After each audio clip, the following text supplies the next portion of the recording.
अब वर्तमान में शनि की 7.5 चल रही है इस समय कुंभ के ऊपर। अब कुंभ राशि के ऊपर शनि का प्रभाव है और पीक में है, द्वितीय चरण चल रहा है। शनि की मूल त्रिकोण राशि है कुंभ। अब शनि अपनी कुंभ राशि से ज्यादा प्यार करते हैं कंपैरेटिवली मकर राशि से।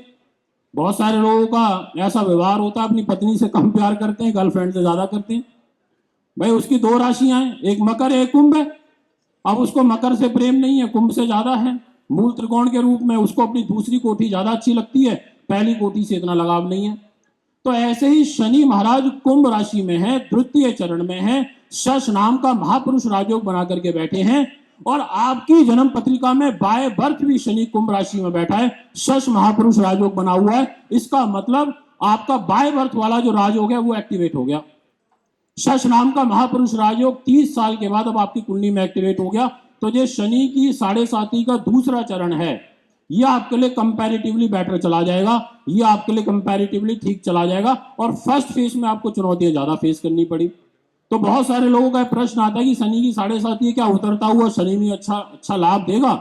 अब ये डिपेंड करता है कि शनि जब प्रथम चरण में चल रहा है तो उसका क्या स्थिति है, शनि दूसरे चरण में चल रहा है तो उसकी क्या स्थिति है, और शनि जब लास्ट आखिरी के 2.5 साल में है तो उसकी क्या स्थिति है। इसके आधार पर यहां पर फल निकलता है।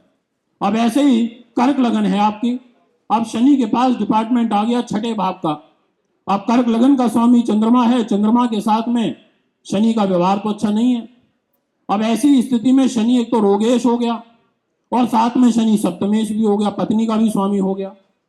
अब शनि रोगेश है, यानी कि यहां पर रोग की स्थिति को खराब करेगा, यहां पर परेशान करेगा।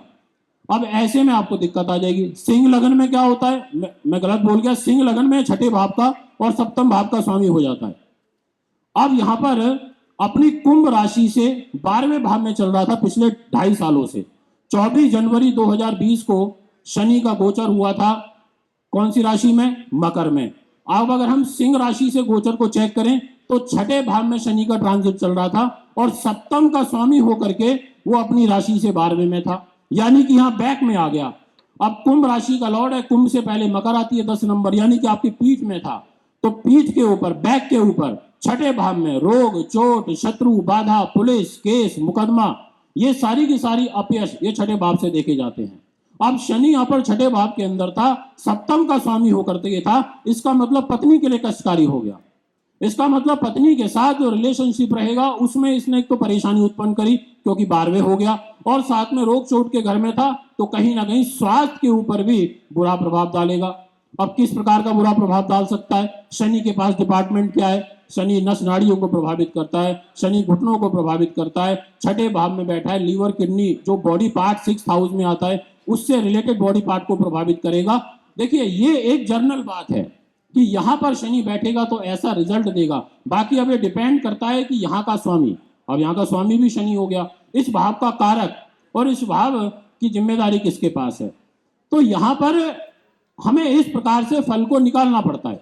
अब जैसे वर्तमान में वृश्चिक राशि के ऊपर शनि की ढैया चल रही है, मंगल की राशि में चल रही है। अब मंगल की राशि में शनि की ढैया का प्रभाव, तो ये तो इतना अच्छा नहीं है। अब वृश्चिक राशि वालों को इस समय तनाव बढ़ा हुआ है, मानसिक रूप से तनाव बढ़ा हुआ है, क्योंकि शनि का प्रभाव ढैया में चल रहा है। कर्क राशि चंद्रमा की राशि है, ढैया का प्रभाव चल रहा है, उतना अच्छा नहीं है, परेशानी वाला दौर चल रहा है, तनाव चल रहा है, स्ट्रेस चल रहा है। तो इस प्रकार से हमें देखना पड़ता है। अब यहां पर मीन राशि, वर्तमान में शनि की 7.5 चालू हो गई है। अब मीन राशि का प्रथम चरण चल रहा है और शनि महाराज है कुंभ राशि में, यानी कि मीन से 12वें हो गए। तो मीन राशि वालों के लिए स्वास्थ्य के दृष्टिकोण से ठीक नहीं रहे, स्वास्थ्य के दृष्टिकोण से पीड़ा दे रहे हैं। और साथ में इनकी तीसरी दृष्टि जा रही है मेष पर, यानी कि 12वें भाव में रह करके तीसरी दृष्टि नीच पर, धन के घर पर डाल रहे हैं, यानी कि आर्थिक रूप से भी डिस्टर्ब करेंगे, पारिवारिक कलह भी देंगे और कहीं ना कहीं चेहरे को भी प्रभावित करेंगे। तो हमारे को ये देखना पड़ेगा कि आखिर चरण इसका कौन सा बढ़िया है, कौन सा खराब है, इसके आधार पर फल निकलता है। ज्योतिष इतनी ट्रू है कि अभी 22 तारीख को लगभग मैं एक्सरसाइज कर रहा था तो उस टाइम पर मेरे हाथ में चोट लगी।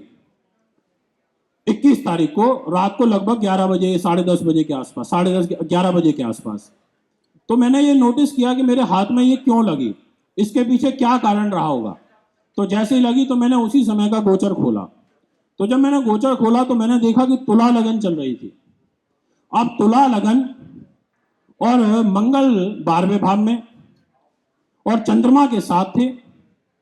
चंद्रमा कमजोर 12वें भाव में मंगल के साथ बैठा हुआ, ठीक है, उसको मंगल का बल जरूर मिल रहा है, पर मंगल कन्या राशि में, शत्रु राशि में। इसके अलावा राशि का जो स्वामी शुक्र ग्रह बनता है वो वक्र चाल में कन्या में, और रोगेश देवगुरु बृहस्पति बनते हैं वो राहु के साथ सप्तम भाव में।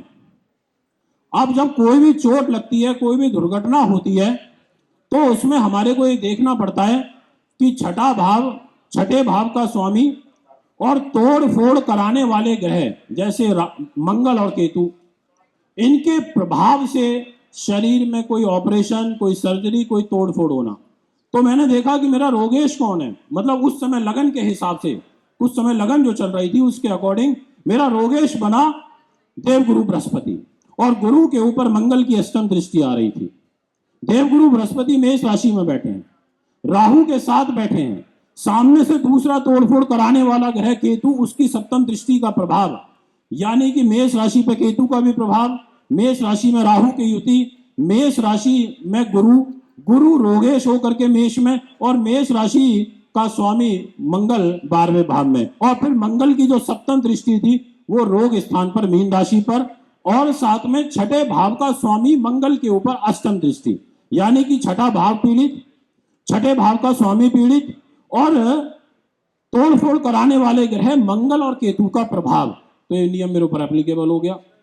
मैंने कहा देखो कितनी ट्रू है ज्योतिष, कि जो हमें पूज्य गुरुदेव doctor H S Rawat ji से सीखा कि भाई मंगल केतु का प्रभाव देख लेना, अगर कभी कोई ऑपरेशन हो, कोई फ्रैक्चर हो, कोई ऐसी पीड़ा हो, तो मैंने देखा कि मेरे मंगल का और केतु का ही प्रभाव छठे भाव के स्वामी के साथ में आया।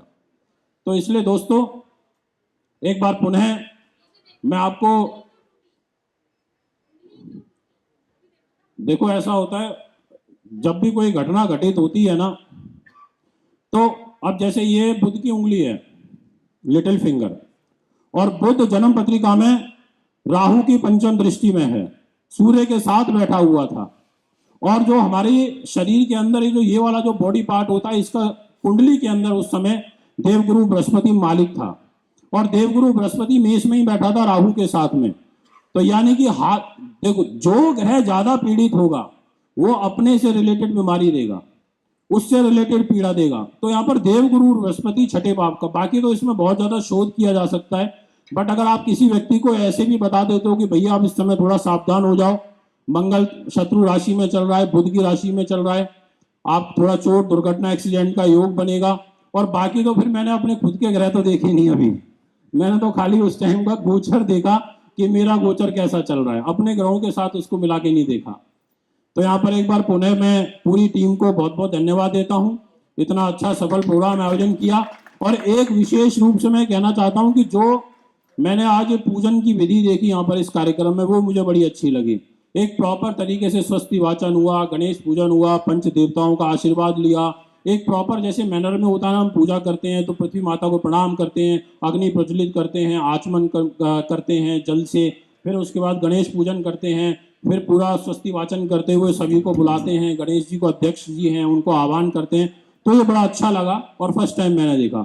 बहुत बहुत धन्यवाद पूरी टीम को, बहुत बहुत शुभकामनाएं, ऐसे ही आगे कार्यक्रम करते रहिए, बढ़िया बढ़िया। मेरी एक बार पुनः आपको शुभकामनाएं।